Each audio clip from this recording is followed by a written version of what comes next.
Cette jeune propriétaire se voyait déjà dans sa future maison commandée auprès de Carré Neuf. Depuis quelques semaines, pourtant, le chantier n'avançait plus. Elle est hors d'eau, il y a un toit, mais il manque du coup les fenêtres, elle n'est pas hors d'air. C'était la prochaine étape justement.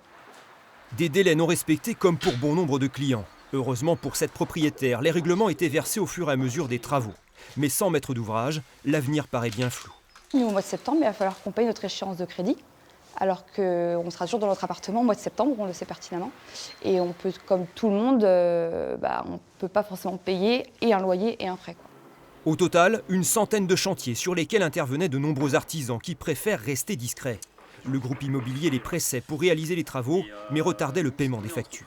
On a une ardoise qui s'élève à environ 34 000 € d'impayés. Les paiements ont toujours été non respectés vis-à-vis de la loi, vu qu'il n'y avait aucun contrat de CCNI, ce qui est logiquement obligatoire.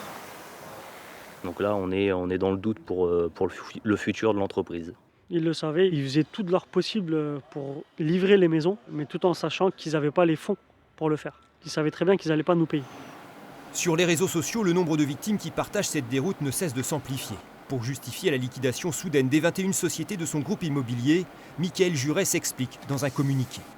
Le groupe n'a pas été en mesure de faire face à la grave crise qui touche actuellement le secteur de la promotion immobilière et de la construction de maisons individuelles.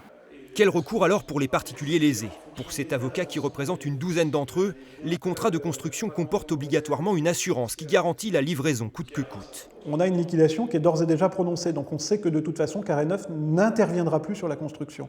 Donc cette défaillance, elle est caractérisée, et à partir de cette défaillance, il faut effectivement enjoindre le garant de livraison lorsqu'il est connu, lorsqu'on sait qui c'est, et on doit l'enjoindre d'avoir à intervenir sur la construction. Des démarches qui s'avèrent néanmoins complexes et longues pour les propriétaires. Quant aux artisans dont certains envisagent une action collective en justice, cette liquidation pourrait avoir des conséquences dévastatrices.